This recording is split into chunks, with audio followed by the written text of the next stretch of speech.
POCSO ആക്റ്റും കുട്ടികളുടെ സംരക്ഷണം സംബന്ധിച്ചുള്ള ഡോക്യുമെന്ററിയിലേക്ക് നിങ്ങൾക്ക് സ്വാഗതം. കുട്ടികളുടെ സംരക്ഷണത്തിനായി 2012 കൊണ്ടുവന്ന നിയമമാണ് POCSO act, protection of children from sexual offence act. POCSO ആക്ടിന്റെ പ്രാധാന്യം, നിയമപരമായ നടപടികൾ, കുറ്റകൃത്യങ്ങൾ, ശിക്ഷാ നടപടികൾ എന്നിവയെപ്പറ്റി അറിയുവാനായി ഒരു പോലീസ് ഉദ്യോഗസ്ഥനുമായി നടത്തിയ അഭിമുഖം ഞാനിതിൽ ചേർക്കുന്നു. പോക്സോ നിയമം കുട്ടികളുടെ നന്മയ്ക്കായി എങ്ങനെ പ്രയോഗിക്കാം, രക്ഷിതാക്കൾ എന്തെല്ലാം അറിയേണ്ടതുണ്ട് എന്നിവയെക്കുറിച്ചും ഞാനിതിൽ ചേർത്തുകൊള്ളുന്നു.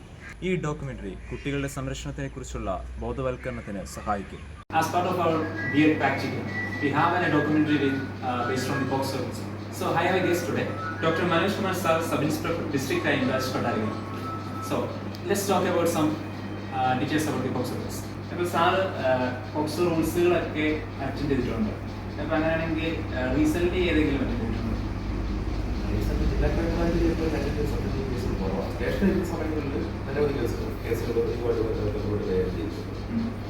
അപ്പോൾ ഇതിനകത്ത് ഇതിനെ സംബന്ധിച്ച് പറഞ്ഞാൽ പോക്സോ ആക്ടിനെ കുറ്റത്തുണ്ടോ?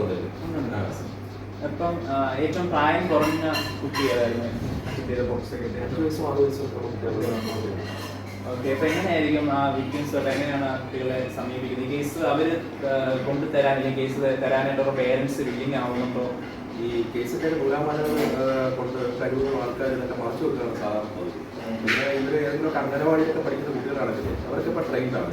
ഇതിനെക്കുറിച്ചൊക്കെ നല്ലോണം ബോധമുണ്ട്. ഈ അംഗനവാടിയിലെ അധ്യാപകർ അവർക്കൊക്കെ ഈ ശിശു ക്ഷേമ സമിതിയിലെ പ്രവർത്തകർ. അപ്പോൾ ഇങ്ങനെ എന്തെങ്കിലുമൊക്കെ കാര്യങ്ങളുണ്ടെന്നുണ്ടെങ്കിൽ അവർ തന്നെ ഈ പറയുന്ന ചൈൽഡ് ബന്ധപ്പെട്ട ആൾക്കാരെ ഓരോ അറിയിക്കുക. അവർ കൃത്യമായിട്ട് വന്ന് ഈ കുട്ടികളുടെ കാര്യത്തിൽ ചോദിച്ച് മനസ്സിലാക്കി അവരുടെ സ്റ്റേറ്റ്മെൻറ്റ് എടുക്കുക. അതുകൊണ്ട് നമ്മുടെ മറ്റുള്ള ഇന്ത്യയിലെ മറ്റുള്ള സംസ്ഥാനങ്ങളോട് കമ്പയർ ചെയ്യുമ്പോൾ നമ്മുടെ രാജ്യത്ത്, നമ്മുടെ സംസ്ഥാനത്ത് ഈ വക കാര്യങ്ങൾ ഈ ഒളിച്ചു വെക്കുന്ന ഒരു പ്രവണത കുറഞ്ഞൊരു വളരെ കുറവാണ്. ഇങ്ങനെയൊക്കെ ഉണ്ടെങ്കിൽ കൃത്യമായിട്ടും അത് കുറഞ്ഞു കാണും എന്നുള്ളതാണ് സത്യം. ഈ പോക്സോ റൂൾസുകളോടൊപ്പം പോക്സോ കേസുകളായിട്ട് ബന്ധപ്പെട്ട് നമ്മളൊരു കേസ് ഇപ്പോൾ എടുക്കുന്നിരിക്കട്ടെ. അപ്പോൾ ഈ പുറത്ത് വേറെയും വെൽഫെയർ സൊസൈറ്റികൾ അല്ലെങ്കിൽ സ്റ്റുഡൻസ് പ്രൊട്ടക്ഷൻസ് അങ്ങനെ കുറേ ആക്ടിവിറ്റീസ് ഉണ്ട്. അപ്പോൾ അവരുമായിട്ട് ചേർന്നായിരിക്കും അല്ലെങ്കിൽ അവർ ഇതുമായിട്ട് ബന്ധമില്ല. കേസ് രജിസ്റ്റർ ചെയ്യുന്നത് പോലീസ് സ്റ്റേഷനിൽ മാത്രമേ, ഇന്ത്യയിലെ നിയമം അനുസരിച്ച് പോലീസ് സ്റ്റേഷനിൽ മാത്രമേ നമുക്ക് കേസ് രജിസ്റ്റർ ചെയ്യൂ. വേറെ ഏതും കേസ് രജിസ്റ്റർ ചെയ്യാൻ പറ്റും.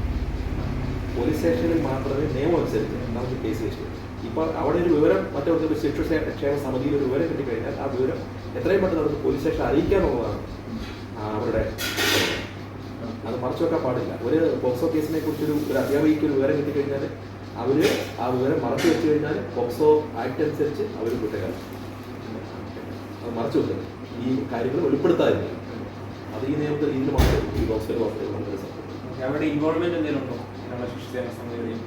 അവർ തീർച്ചയായിട്ടും അവർ പിന്നെ കുട്ടികളെ അവരൊക്കെ ട്രെയിൻഡാണ്. കുട്ടികളുടെയൊക്കെ മൊഴിയെടുക്കാനൊക്കെ അവർ നമുക്ക് സഹായിക്കുന്നുണ്ട്. കുട്ടികളുടെ മൊഴിയെടുക്കുന്നതിന് ഇപ്പം അവർക്ക് ട്രെയിൻഡ് ആയതുകൊണ്ട് കുട്ടികളുടെ കാര്യങ്ങൾ ചോദിച്ച് മനസ്സിലാക്കാൻ നമുക്ക് ഒരു കൊച്ചുകുട്ടിയിൽ നിന്ന് കാര്യങ്ങൾ മനസ്സിലാക്കാൻ പറഞ്ഞാൽ നമ്മൾ ഇത്തിരി വലിയ ട്രെയിൻഡ് ആണെന്നുണ്ടെങ്കിൽ അവർക്ക് കുട്ടിയിൽ നിന്ന് കാര്യങ്ങൾ ക്വസ്റ്റ്യൻ ആൻസർ അവർ ഒന്നും തുറന്ന് പറയുന്നില്ല. അപ്പോൾ ഓരോരോ ചോദ്യങ്ങൾ ചോദിച്ച് ക്വസ്റ്റ്യൻ ആൻസർ ഈ രീതിയിൽ മാത്രമാണ് അവർ കാര്യങ്ങൾ നമുക്ക്. അതുപോലെ അവർ ഏറ്റവും കൂടുതൽ വിശ്വാസം അർപ്പിക്കുന്ന ഒരാൾക്ക് മാത്രമേ കുട്ടികളുടെ കാര്യങ്ങൾ തുറന്നു പറയുന്നു. പോക്സോ കേസുകളെ ഡീൽ ചെയ്യാൻ വേണ്ടിയിട്ട് അവിടെ നിന്ന് എന്തെങ്കിലും ട്രെയിനിങ്ങോ അല്ലെങ്കിൽ ഇങ്ങനെയൊക്കെ ചെയ്യണം എന്നുള്ളൊരു അത് റൂൾസിൽ തന്നെ പ്രത്യേകിച്ച് കാര്യങ്ങളുണ്ട്. റൂൾസിൽ എന്ന് പറഞ്ഞു കഴിഞ്ഞാൽ ഒരു വനിതാ പോലീസ് ഉദ്യോഗസ്ഥയോ സബ് ഇൻസ്പെക്ടറായി കുറയാത്ത ഒരു വനിതാ പോലീസ് ഉദ്യോഗസ്ഥയായിരിക്കണം മൊഴിയെടുക്കേണ്ടത്. ഒരു പക്ഷേ അവരുടെ അഭാവത്തിൽ മാത്രമേ മറ്റുള്ളവർക്ക് മൊഴിയെടുക്കാൻ അവരെ കിട്ടാനുള്ള ബുദ്ധിമുട്ടുണ്ടെങ്കിൽ മാത്രമേ മറ്റൊരാൾ മൊഴിയെടുക്കാൻ പാടുള്ളൂ. പിന്നെ കുട്ടിക്ക് ഏറ്റവും സൗഹൃദമായ സ്ഥലത്തായിരിക്കണം നമ്മൾ മൊഴിയെടുക്കേണ്ടത്. പിന്നെ കുട്ടിക്ക് മനസ്സിലാകുന്ന ഭാഷയിൽ ആയിരിക്കണം നമ്മൾ ക്വസ്റ്റ്യൻ. ഒരു കൊച്ചുകുട്ടിയാണെങ്കിൽ നമ്മൾ സാധാരണ ഒരു പിന്നെ കേസിൽ വലിയ കുട്ടിയെടുത്ത് കാര്യങ്ങൾ ചോദിച്ച് മനസ്സിലാക്കുന്നു, അല്ലെങ്കിൽ വലിയൊരാളോട് അവർ ഇങ്ങനെ കണ്ടിന്യൂസ് ആയിട്ട് ഇങ്ങനെ പറഞ്ഞുകൊണ്ടിരിക്കും, എന്താണ് സംഭവിച്ചതെങ്കിൽ ഇങ്ങനെ പറഞ്ഞുകൊണ്ടിരിക്കും. പക്ഷേ കുട്ടിയെ സംബന്ധിച്ച് പറയത്തില്ല. മോളുടെ പേരെന്താണ് എന്ന് വെച്ചാൽ അവർ പേര് മാത്രം പറയും. മോൾ എത്രാം ക്ലാസ്സിലാണ് പഠിക്കുന്നത്. അപ്പോൾ മോൾക്ക് പിന്നെ ഇന്നാളെ മോൾക്ക് അറിയാം. എന്താണ് ഇങ്ങനെ ഓരോ കാര്യങ്ങൾ ക്വസ്റ്റ്യൻ ബൈ ക്വസ്റ്റ്യൻ ആയിട്ട് നമുക്ക് ചോദിച്ച് മനസ്സിലാക്കിയെങ്കിൽ മാത്രമേ കുട്ടികളിൽ നിന്ന് നമുക്ക് കാര്യങ്ങൾ മനസ്സിലാക്കി. നമ്മുടെ ഡിപ്പാർട്ട്മെന്റിൽ നിന്ന് ഇപ്പം ഈ പോക്സോ കേസുകളോട് ബന്ധപ്പെട്ട് എന്തെങ്കിലും അവയർനെസ് ക്ലാസ് അല്ലെങ്കിൽ നമുക്ക് ഒരുപാട് അത് ഹയർ സെക്കൻഡറിയിലായാലും ഹൈസ്കൂളിലായാലും സ്കൂളിലെ എല്ലാ കുട്ടികൾക്കും ഇതിനെ സംബന്ധിച്ചുള്ള കാര്യങ്ങളെല്ലാം അറിയാം. 18 വയസ്സ് താഴെയുള്ള കുട്ടികൾക്ക് അതുപോലെ തന്നെ ഈ പറയുന്ന കൂട്ടിക്കൊണ്ടുപോകുക. 18 വയസ്സ് താഴെയുള്ള കുട്ടികളെടുത്ത് ഈ എന്ത് കാണിച്ചാലും അത് ഈ പറയുന്ന പോലെ പോക്സോ നിയമപ്രകാരം ഇതാണ്.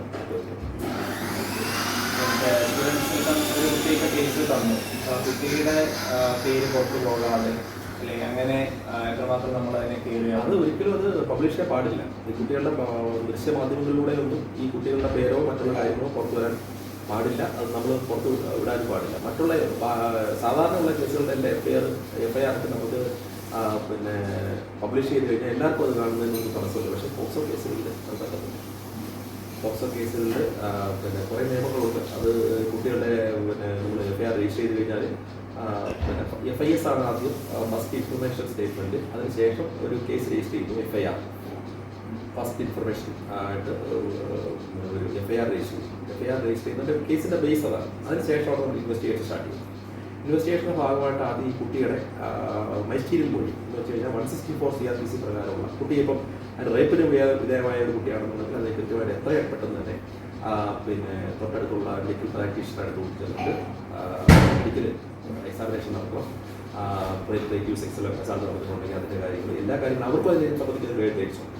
ഈ പിന്നെ ഡോക്ടേഴ്സ് അവർക്ക് ഫോമുണ്ട്. ഓരോന്ന് ചോദിച്ച് കുട്ടിക്ക് ചോദിച്ച് മനസ്സിലാക്കി അവരെ ആ സമയത്ത് ഇട്ടിരിക്കുന്ന വസ്ത്രമാണ് ഇട്ടിരിക്കുന്നതെങ്കിൽ അതിനകത്തൊക്കെ തെളിവുകൾ നശിക്കപ്പെടാതെ സെവറൽ സ്റ്റേറ്റ്സ് മറ്റുള്ള കാര്യങ്ങളൊക്കെ കാണാം. അപ്പോൾ അവർ തന്നെ അതെടുത്ത് സീൽ ചെയ്ത് നമുക്ക് സീൽ ചെയ്ത് തരാം. നമ്മളിപ്പോൾ ഒരു നമ്മൾ പോലീസിൽ വീട്ടിൽ ചെന്ന് കഴിഞ്ഞാൽ ഓഫ്കോഴ്സ് സൊസൈറ്റി ഫുള്ളും നാലുണ്ടാവും. അപ്പോൾ അങ്ങനെ ഒരു വീട്ടിൽ ചെന്നില്ലെങ്കിൽ നമ്മൾ കുറച്ചുകൂടെ നമ്മൾ വളരെ സീക്രട്ടായി ചെല്ലുന്നെങ്കിൽ പോലും ആ സൊസൈറ്റിയുടെ സപ്പോർട്ട് ഉണ്ടായിരിക്കുമോ അതോ സൊസൈറ്റിയുടെ സപ്പോർട്ട് പ്രകടനം കിട്ടാറുണ്ട്? ഇത് കഴിവതും രക്ഷകർത്താക്കളൊക്കെ ആദ്യം കാണിക്കുന്ന ഉത്സാഹം പിന്നെ കുറച്ചുകൂടെ കഴിയുമ്പോഴത്തേക്ക് അതിന് പതുക്കെ കുട്ടികളുടെ ഭാവിയാണ്. പക്ഷേ ഇതിനെ സംബന്ധിക്കുന്ന ഭാവിയൊന്നുമില്ല. പിന്നെ ഭാവിയെ കുറിച്ച് ചിന്തിക്കേണ്ട കാര്യമില്ല. കാരണം ഒരു കുട്ടിയുടെ അടുത്തെന്ന് പറഞ്ഞാൽ കുട്ടിയുടെ എന്ന് പറഞ്ഞാൽ നമ്മുടെ രാജ്യത്തിൻ്റെ സമ്പത്താണ്. അപ്പോൾ അവർക്കെതിരെയുള്ള ഏത് തരത്തിലുള്ള സെക്സ്വൽ അസാൾട്ടുകളും നമ്മൾ ചെറുക്കപ്പെടേണ്ടത് തന്നെ. അത് കൃത്യമായിട്ടും അതിനെതിരെ ശക്തമായ നിയമം നമ്മുടെ രാജ്യത്ത് നിലവിലുണ്ട്. 2012 ഈ പോക്സോ ആക്ട് ആദ്യമായിട്ട് നിലവിൽ വരുന്നത്. അതിനു മുമ്പ് ഇതിന് സാധാരണ നമുക്ക് പിന്നെ പ്രത്യേകമായ നിയമമില്ലായിരുന്നു, കുട്ടികൾക്കെതിരെയുള്ള പ്രത്യേകമായ നിയമമില്ലായിരുന്നു. ഇപ്പോൾ 2012 നവംബർ മാസം ഡേറ്റ് കൃത്യമായിട്ട് ഓർക്കുന്നില്ല, നവംബർ മാസത്തിലായിരുന്നു ഈ ബില്ല് നമ്മുടെ എന്ന് വെച്ചാൽ നമ്മുടെ യുണൈറ്റഡ് നേഷൻസിൻ്റെ നേരത്തെ അവിടെ നിയമങ്ങളുണ്ട്. അതിനെ ബേസ് ചെയ്താണ് ഈ protection of children sexual offence act നിയമം നാട്ടിൽ വരുന്നത്. ഇത് വളരെ പിന്നെ ശക്തമായ നിയമമാണ്. നിരവധി ആൾക്കാരെ ഇത് പ്രകാരം ശിക്ഷിക്കുകയും ഇനിയൊരു പുതിയൊരു കമ്പനിയിലേക്ക് പുതിയ സൊസൈറ്റിയോട് പോക്സോയായിട്ട് ബന്ധപ്പെട്ട് അല്ലെങ്കിൽ നിങ്ങൾ അല്ലെങ്കിൽ പേടിക്കാതെ ഞങ്ങൾ പോക്സോ കേസുകൾ അഥവാ ഉണ്ടെങ്കിൽ അത് പറയാനുള്ളൊരു ധൈര്യം കാണിക്കാൻ വേണ്ടിയിട്ട് സൊസൈറ്റിയോട് സാധനം പറയാൻ അത് തീർച്ചയായിട്ടും കുട്ടികൾക്ക് നമ്മൾ പേരൻസ് തന്നെ കാര്യങ്ങളെല്ലാം ചോദിച്ചു നോക്കണം. ബാഡ് ടച്ച് ഇപ്പോൾ പഠിക്കുന്നുണ്ട്, പിള്ളേരെ പഠിപ്പിക്കുന്നുണ്ട് എന്തൊക്കെ ചെയ്യാം, ഒരാൾ നമ്മുടെ എന്തെങ്കിലും ചെയ്യും. നമ്മളെപ്പോഴും കുട്ടികളുമായിട്ടൊക്കെ മിങ്കിളി ചെയ്യുമ്പോൾ ആൾക്കാരെയൊക്കെ നമ്മൾ രക്ഷകർത്താക്കൾ എപ്പോഴും അതിനെക്കുറിച്ച് രക്ഷകർത്താക്കൾ ഇതിനെക്കുറിച്ച് ബോധമുണ്ടാകും. ഉറപ്പായിട്ട് കുട്ടികൾ എല്ലാ കാര്യങ്ങളും അവരോട് തുറന്ന് പറയാനുള്ളൊരു അറ്റ്മോസ്ഫിയർ വീട്ടിലുണ്ടാക്കണം. ഇതിന് മാത്രമേ അവരിങ്ങനെയൊക്കെയുള്ള കാര്യങ്ങൾ അല്ലെങ്കിൽ വീട്ടിൽ പറഞ്ഞു കഴിഞ്ഞാൽ എന്നെ അടിക്കും വഴക്ക് പറയും എന്നൊക്കെ ഒരു പേടി കുട്ടികൾ കൊണ്ടുവന്നിട്ടുണ്ടെങ്കിൽ ഒരിക്കലും അവർ പറയത്തില്ല. അപ്പോൾ അങ്ങനെയുള്ളൊരു കുട്ടി പേരൻറ്റ് എപ്പോഴും കൂടുതലും കുട്ടികൾ അടുത്തിട്ട് വരുന്നത് പേരൻസുമായിട്ടാണ് ബന്ധപ്പെട്ടാണ്. അപ്പോൾ എന്ത് കാര്യമുണ്ടെങ്കിലും സ്കൂളിലെ കാര്യങ്ങളൊക്കെ അവർ എല്ലാ കാര്യങ്ങളും വെല്ലുവിളി ചേർത്ത് അത് ചോദിച്ച് മനസ്സിലാക്കി അവരുമായിട്ടുള്ള കമ്മ്യൂണിക്കേഷൻ നല്ല രീതിയിലാണെങ്കിൽ മാത്രമേ ഈ കാര്യങ്ങളെല്ലാം പറ്റുള്ളൂ. The POCSO Act safeguards children against sexual abuse and teachers are vital in preventing and reporting incidents. The educates students on distinguishing between good and bad touch, fostering a secure environment. Teachers must report suspicious behavior while maintaining confidentiality and handling cases sensitively to support victims and prevent further abuse. Timely reporting is crucial in ensuring effective action.